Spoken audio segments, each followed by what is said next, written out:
अकबर की सेना में वो मानसिंह कौन थे, तानसेन कौन थे, नवरत्न वो जो नवरत्न में ये देखिए कौन थे, वो राणा प्रताप के खिलाफ लड़ कौन रहा था, एक राजपूत ही लड़ रहा था ना।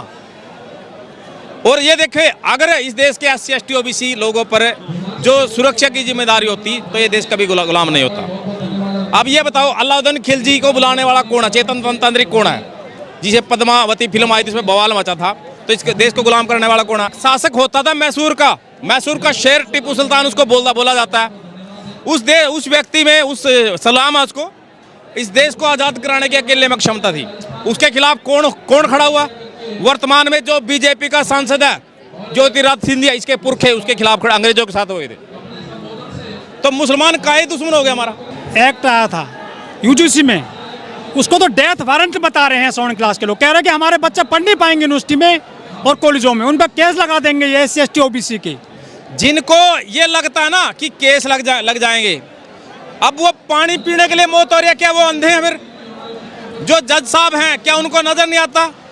कहीं मूछ रखने पे लोग मारे जा रहे हैं, तो क्यों कौन मार रहा है फिर? ये मुसलमानों को हमारा विरोधी बताया जाता है, लेकिन मुसलमान तो इस यूजीसी एक्ट के खिलाफ नहीं बोल रहे हैं, वो तो समर्थन कर रहे हैं। जाट भी नहीं बोल रहे हैं, जाट भी हमारे भाई हैं, वो भी नहीं बोल रहे हैं, उनको समझ में आ गया। अब पहले वो छोटू राम को वो ठीक से पढ़े नहीं थे, तो गरीब समाज के साथ लड़ते झगड़ते, अब उनको समझ में आने लगा। जाट भी मारे गए थे जाट आरक्षण में। बहुत सारे जाट भाई मेरे दोस्त हैं, उनको अब समझ में आने लगा है इस देश में असली माजरा क्या है।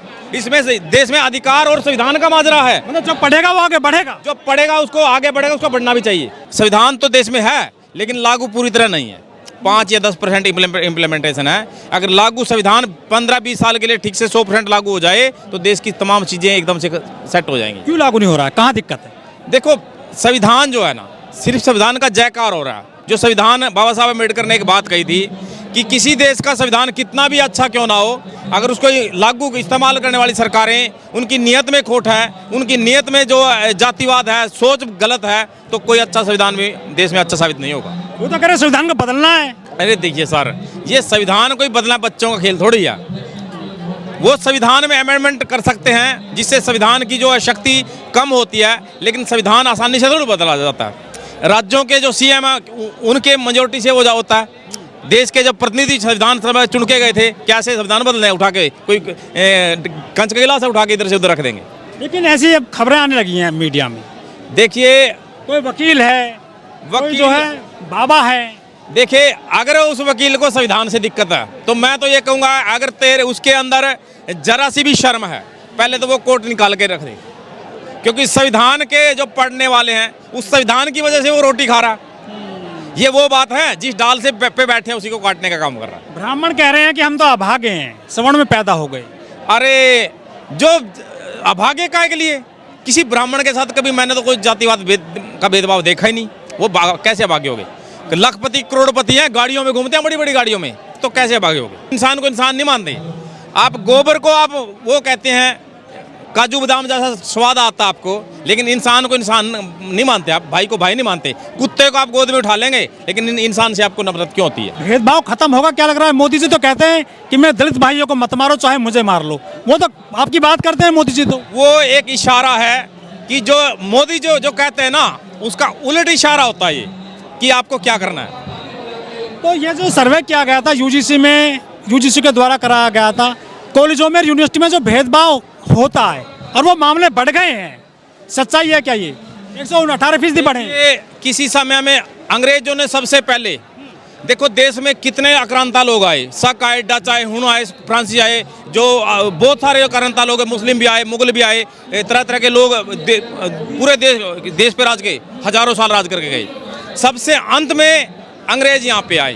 अंग्रेज जैसा उनको बताया जाता है, बड़ा क्रूर बताया जाता, लेकिन वो क्रूर नहीं थे, वो न्यायकारी थे, जनता के वो सुनते भी थे। और सबसे पहले इस देश में एक बलात्कार के आरोप में अंग्रेजों ने एक बंगाल में फांसी दी थी 1874-75 के दौर में, बंगाल प्रेसिडेंसी में। तो जो व्यवस्था है ना, तो देश को बचाने के लिए थोड़ी आवाज़ उठी थी, तो अपनी व्यवस्था स्थापित है उसको, उसके लिए आवाज़ उठी थी। वो तो मुगलों को गाली देते हैं, लेकिन देखो मुगलों ने जिसको कहा जाता ना कि मुगलम, उन्होंने इस देश की सीमा को बढ़ाया। लेकिन यूनिवर्सिटी में नहीं पढ़ने देंगे आप उनके बच्चों को। वो ऐसा माहौल क्रिएट करते हैं कि SC ST OBC के बच्चे पढ़ नहीं पाते, उनको तंग करते हैं, उनको परेशान करते हैं। बहुत सारे बच्चे छोड़ देते हैं, कुछ लोग आत्महत्या कर लेते हैं। आप डॉक्टर रोहित वेमुला को देख सकते हैं, समृद्ध ईरानी से जवाब नहीं आया था, बनते नहीं बना था। डॉक्टर पायल तड़वी के देख सकते हैं क्या हालत हुई थी उनकी, और दरअसल सोलंकी। तो ये जो बच्चे हैं परेशान होके, जिनकी सुनाई नहीं हो रही है, उनको मजबूर किया जाता है, मरने के लिए मजबूर करना भी एक हत्या ही होता है। अब ये एक बात देखिए, इस देश में सुप्रीम कोर्ट के जो वर्तमान जज है, इनसे जो पहले अपना सिंहासन को देखे गया गवाई साहब, अगर जातिवाद नहीं है तो जस्टिस सूर्यकांत साहब को गवाई साहब की वो घटना याद नहीं है, उन पर जूता फेंकना, क्या उससे पहले किसी और जज पे जूता फेंका गया? कि किसी SC समाज के आदमी ने, बैकवर्ड के समाज के आदमी ने, या किसी आदिवासी भाई ने किसी ब्राह्मण ठाकुर बनिया जज पे जूता फेंका? किसी प्रधानमंत्री पे जूता फेंका? तो फिर ये इसका कारण क्या है? जो भेदभाव का कारण वो आर्थिक नहीं है, वो जाति है। 10% सुदामा कोटा। एक बात बताइए, जब इनके लिए लागू हुआ तब तो जो SC ST OBC लोग हैं उनके लिए विरोध में नहीं उतरे। आज जो SC ST OBC के पक्ष में कोई चीज आ रही है, उनकी सुरक्षा की सम्मान की बात हो रही है, तो उसके लिए खिलाफ ये खड़े हो रहे हैं। कुछ लोग कह रहे हैं कि OBC कुछ डाल दिया इसमें, उनका तो शोषण आराम से कर लेंगे SC ST का, लेकिन OBC जो लाठी से मजबूत है वो विरोध करेगा ये 7 क्लास का। दरअसल मैं बता देता हूँ, अक्सर ये बोला जाता है कि इस देश में भोले की तीसरी आंख है। वो भोला कोई और नहीं है, वो तीसरी आंख कोई है, वो बैकवर्ड के लोग हैं। ये बैकवर्ड के जो OBC लोग हैं जो ना, ये SC से भी ज्यादा 52% है। जब ये तीसरी आंख खुल जाएगी तो इस देश में वैसे भूचाल आ जाए। वो भोला कोई मूर्ति है, कोई भगवान नहीं है, वो बैकवर्ड के लोग भोले हैं। तो मोदी जी ने गलती कर दी एक्ट ला करके।